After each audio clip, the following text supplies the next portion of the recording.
The waters that give life to Kyoto.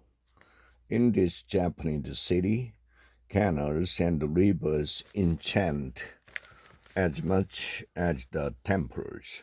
For more than a millennium, Kyoto flourished as the imperial capital of Japan. But in a seismic upheaval known as the Meiji Restoration, in which feudal shogunates gave way to a modern nation state, the capital was moved to Tokyo in 1868 and Kyoto fell into decline. The governor of Kyoto Prefecture looked to giant Lake Biwa to the east for a revival, building a canal from the lake some 8 miles, 13 kilometers, into Kyoto would irrigate land for farms, generate hydropower for factories, and ramp up traffic of goods and people.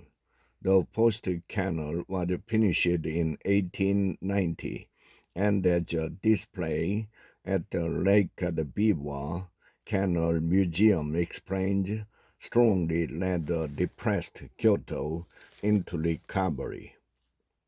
It's a safe bet that the governor, Kunimichi Kitagaki, had no idea that 134 years later, his sepia portrait would be sharing that narrative with the tourist barreling through the canal's longest tunnel in a glass-topped boat.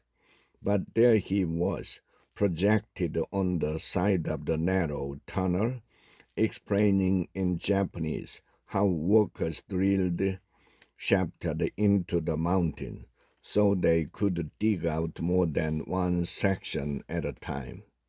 3 to 1. Our cruise guide, Saki Tanaka, shouted over the public address system, pointing up at the low, arched ceiling. A curtain of cold water crashed down from one of those shafts, splashing those of us seated in front of our open-sided 12-person Lake Biwa Canal cruise boat. While many people come to Kyoto to visit palaces, temples, and Zen gardens, or even to stroll the street in a rented kimono, we had come to explore the city's abundance of rivers, canals, canals and streams. Our timing was unintentionally perfect.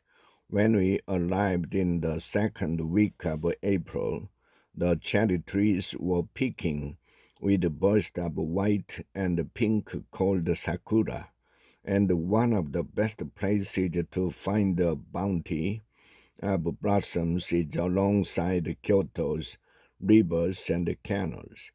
We stayed on the banks of the Shirakawa River, not far from the city's Gion district, and over 5 days we trekked to the northern hill to find a shrine to a water god, biked along the city's main river, the Kamo, visited the sacred brewery, then used the Kyoto's famed groundwater.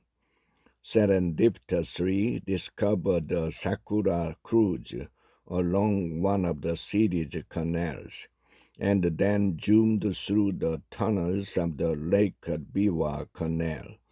Our goal was a deeper understanding of how water had shaped the city. As we waited in a row of chairs next to the canal petals from the cherry trees fluttered down like snowflakes on our heads.